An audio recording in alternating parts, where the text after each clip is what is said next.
benshi bagose ururembo bari babujijwe kwinjira aho hatuje, kuko batitoje kubana n'uwatsinze. Ntibigeze bamenyana nka mucyo w'isi, bana basezererwa basubijwe mu isi.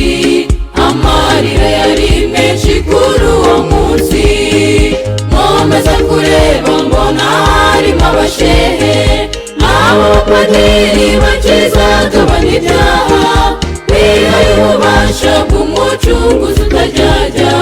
Naho mbona bicirwa n'izuba aho hantu, nkomeza kureba mbona abategetsi b'isi, aba ni bamwe babaye ibihanganye rwose, bavugaga amazi isi yose igakoma yombi. Abo nabo mbona babibyava imbere yawe.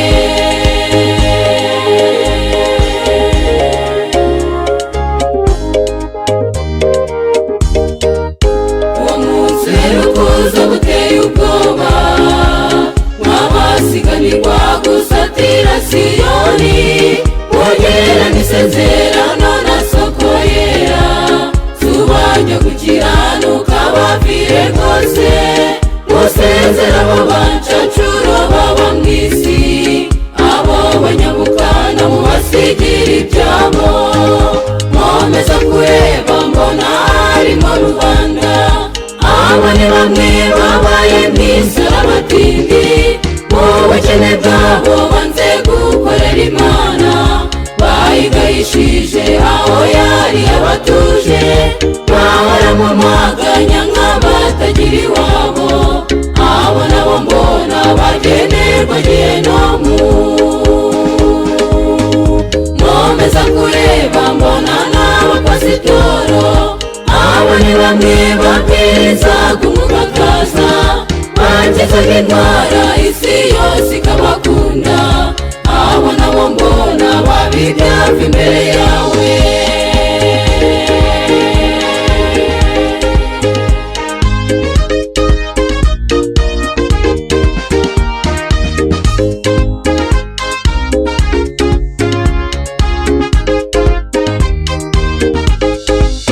Ibyo byose birangiye ndatuza, begera rudasumbwa utuye ahatuje.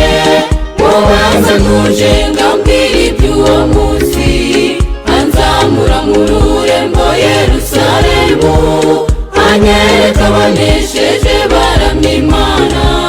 Namwe mbifurije kuzatura aho hantu, nkomeza kureba mbona ibiteye agahinda. Uwo ni wa mupapa wahinduye isabato, agategeka itegeko ry'icyumweru hose. Uwo nawe mbona ahagaze muri rubanda, nubwo yari nyir'ubutungane atuye mu isi. Icyubahiro cyagenewe rubasha, ibyo yakoze byose byagayishije Imana. Mbona yamugwiye icyubahiro bose bareba, bavugira Mana nimusezere dutahe. Ubona ngo mubasigire bene wabwo, abaruhuka isabato mugamya Yesu. Ufite amahirwe yo kuza